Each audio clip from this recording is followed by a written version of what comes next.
नमस्कार, nursing factory नाम के इस YouTube चैनल में एक बार फिर से नई वीडियो के साथ में स्वागत है। और आज का जो वीडियो है इस चीज पे होने वाला है कि एक नया एक ट्रेंड चल रहा है। क्या नोरशेड 6.0 क्या 3 लेवल में होने वाला है, लेवल 1, 2, 3 में होने वाला है। क्या ये जो एग्जाम जो होने वाली है नोरशेड 6.0 की, क्या ये 3 स्टेप में होगी, जिसमें नोरशेड प्री मेंस और उसके साथ में स्किल टेस्ट जोड़ा जाएगा। ये जो कहानी है, ये जो बात है, पिछले 2-3 दिन से बहुत सुर्खियों में है और बहुत तगड़े तरीके से ट्रेंड में हो रही है। और एस्पिरेंट जो है वो बार बार इस चीज को लेकर परेशान है, क्या स्किल टेस्ट होने वाला है, क्योंकि एक नई पीडीएफ एम्स दिल्ली के नाम से, डायरेक्टर के नाम से सर्कुलेट हो रही है।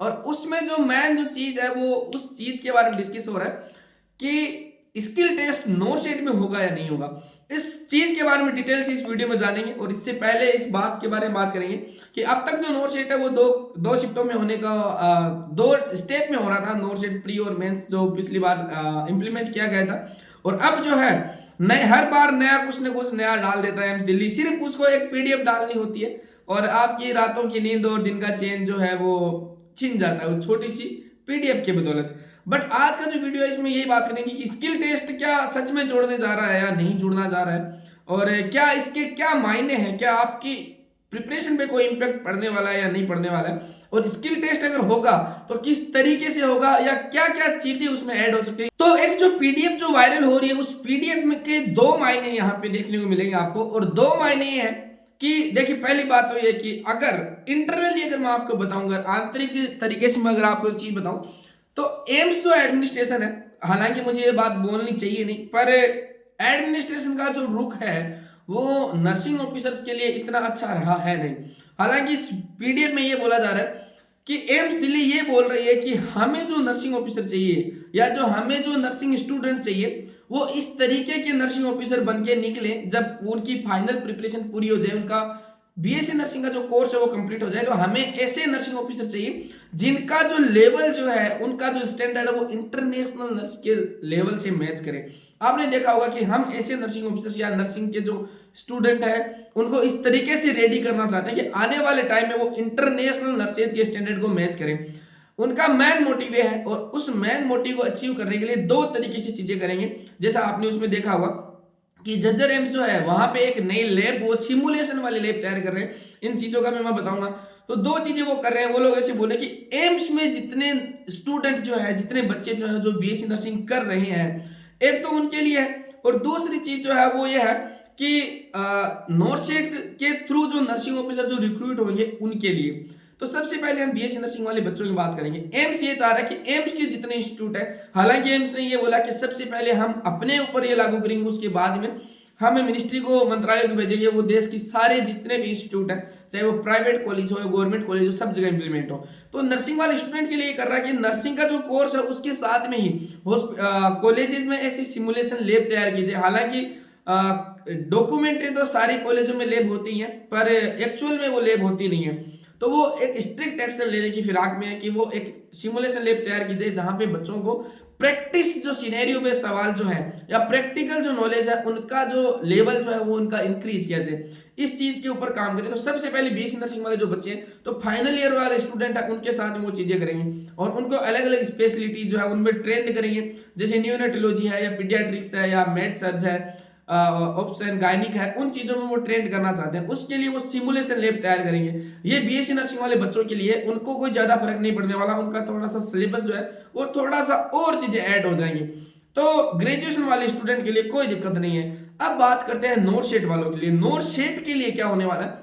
तो नोरशेड में ये होने वाला है कि वो लोग ऐसे बोले कि हम जो है वो नोरशेड में प्री और मेंस तो करवाए थे, हम तीसरा स्टेप ऐड करना चाहते हैं, वो है स्किल टेस्ट का। अब स्किल टेस्ट बोल सकते हैं उसको, या आपके लिए एक तरीके से एक बैरियर मान सकते हैं कि आप, अगर आपने मेंस के एग्जाम क्लियर कर ली तो आपको वो चीज भी क्लियर करेंगे। आप उसको स्किल टेस्ट का नाम दे सकते हैं। उस टेस्ट में ये होने वाला है। हालांकि उसमें आपसे ये करवाएंगे, वो देखेंगे कि आप में प्रैक्टिस का नॉलेज कितना है या नहीं है, आपको पास में जो थ्योरी जो है वो उसको इंप्लीमेंट आप कितना कर सकते हैं, उस चीज का टेस्ट वो लोग करेंगे। तो अब मुझे एक चीज बताइए, क्या ये चीज नहीं है? आपको लगता है ये चीज नहीं है? तो ये चीज नहीं है, क्योंकि पहले भी जो एग्जाम हुई है, पुराने टाइम पे भी जो एग्जाम होते थे उनमें स्किल टेस्ट होते थे। तो ये कौन सी नई चीज आ गई? तो नई चीज नहीं है। आपको एक नोटिस दे के इसे घबराना नहीं है कि अब हमें पढ़ना क्या है। देखिए कुछ भी हो जाए, कितनी भी टाइप की एग्जाम हो जाए, 7 टाइप या 7 स्टेप में करवा लें, नर्सिंग का सिलेबस वही रहने वाला है जो आप पढ़ते आए हैं। बस आपको अपने नॉलेज को अपडेट करना है, कंटेंट को थोड़ा सा अपडेट करना है, तरीका वही रहने वाला है, किताबें वही रहने वाली है, बस थोड़ा सा अपडेट करना है। आपको अपने आप में थ्योरेटिकल वाले या एग्जाम की प्रिपरेशन से कोई चेंज करने की जरूरत नहीं है। जरूरत बस इतनी है कि आप प्रैक्टिस वाले नॉलेज को थोड़ा सा बढ़ाएं। और स्किल टेस्ट में क्या होने वाला, देखिए ये होता था पहले जो एग्जाम होती थी उनमें होता था कि एक लैब तैयार कर लेते थे, कुछ कुछ जो स्किल टेस्ट होते हैं उनमें एक लैब में स्किल टेस्ट करवाते थे, और कई कई एग्जाम ऐसी होती थी उनमें क्या करते थे वो जैसे जिपमर में होता था ये, तो वहां पे कुछ कुछ एग्जाम में ऐसा होता है कि वो पेशेंट साइड लेके जाते हैं और आपसे वहां पे रियल वाला काम करवा लेते हैं। अब ये होता है कि वहां पे 20 टाइप के इंस्ट्रूमेंट पड़े हैं, तो आप कैसे बोलते हैं कि वो इंस्ट्रूमेंट उठा के ले। तो अब आप मुझे बताइए, आपके नोटशेट मेंस के जब एग्जाम हो जाएगी तो स्किल टेस्ट में कम से कम 1 महीने का तो टाइम मिलेगा कि नहीं मिलेगा। और प्रैक्टिस में नॉलेज में अब मुझे ये चीज चाहिए, जैसे मैं ये वीडियो बनाता रहता हूँ इस चीज के ऊपर कि नर्सिंग ऑफिसर्स का एक्चुअल में काम क्या है। तो अब अगर मैं आपसे पूछूं तो वो क्या काम करवाएंगे, नर्सिंग ऑफिसर का जो काम है वही तो करवाएंगे, उसके अलावा तो आपसे कोई प्रैक्टिस में पूछ नहीं सकते नर्सिंग ऑफिसर का क्या काम है। बेड मेकिंग करवा सकते हैं आपसे, आपको किसी इंस्ट्रूमेंट की पहचान करवाना बता सकते हैं, बोल देंगे कि लेरिंगोस्कोप लेके आइए, आपसे बोल देंगे मिलर वाले ब्लेड लेके आइए, तो इस तरीके से आपको बोल सकते हैं कि मिलर की ब्लेड ले आइए, 00 ब्लेड ले आइए, 001 की ब्लेड ले आइए, एम्बू बैग ले आइए, एम्बू बैग में मैनोमीटर में कितना प्रेशर है, मैनोमीटर कहाँ लगता है, ये चीजें तो पूछ सकते हैं। और क्या पूछ सकते हैं, सक्शनिंग प्रोसेस क्या होती है, सक्शन का जो प्रोसीजर वो कैसे करवाएंगे, सक्शन हमें करके दिखा दीजिए। तो ये सारी चीजें तो हम पढ़ ही रहे हैं। बताओ आप में से कोई ऐसा स्टूडेंट है जो नर्सिंग एस्पिरेंट है, सीरियसली तैयारी कर रहा है और वो जो है वो सक्शन के बारे में नहीं जानता कि सक्शन जो है वो कितने टाइप से करते हैं, कैथेटर को डालना है तो जब कैथेटर को रिमूव कर रहे हैं उस टाइम पे हमें सक्शन प्रेशर अप्लाई करना है, रोटेटिंग मैनर में लगाना है, ये सारी चीजें पढ़ते हो यार आप। और जब आप अगर नोट्स एंड मेंस जब क्लियर कर लेंगे, उस पड़ाव को आप क्लियर कर लेंगे, तो आपके लिए वो चीज बहुत टफ होने वाली है नहीं। हालांकि वो इंटरव्यू नहीं है, इंटरव्यू का नहीं है, वो स्किल टेस्ट है, तो वो बहुत टफ आपके लिए होने वाला है नहीं। हालांकि थोड़ी सी कंपटीशन जरूर बढ़ जाएगी, आपके पास में टाइम रहेगा। जब आप नोट्स एंड मेंस की क्लियर कर लेंगे तो उसके बाद में क्या होगा, आपके पास महीने भर का टाइम है, आप किसी भी हॉस्पिटल में जाके अपने आप को ट्रेन कर सकते हैं।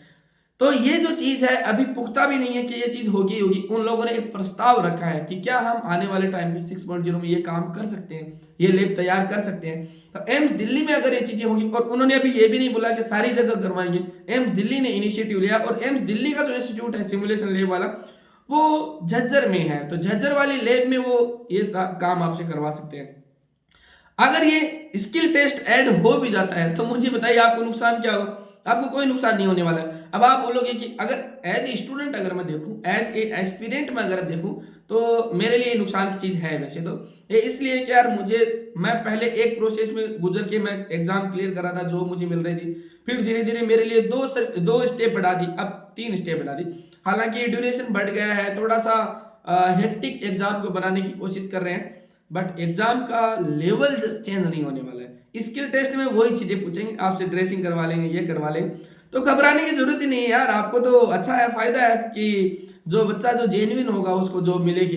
तो स्किल टेस्ट का ये सीन था, तो आपको घबराने की बिल्कुल जरूरत नहीं है। आने वाले टाइम में हो सकता है कि नोटशीट से पहले और भी पीडीएफ आ जाए आपके सामने, और भी कुछ न्यूज आ जाए, वो सिर्फ आपका ध्यान भटकाने के लिए। आपको डरना नहीं है और हारना नहीं है, काम करते रहिए, वो प्रिपरेशन चालू करते रहिए। मैं ये बोल रहा हूं आपको सिर्फ और सिर्फ, अगर आप नोटसेट 6.0 के लिए एस्पिरेंट है, आपको सिर्फ और सिर्फ थ्योरेटिकल नॉलेज के ऊपर ही फोकस करना है इस टाइम पे, और बिल्कुल नहीं करना है।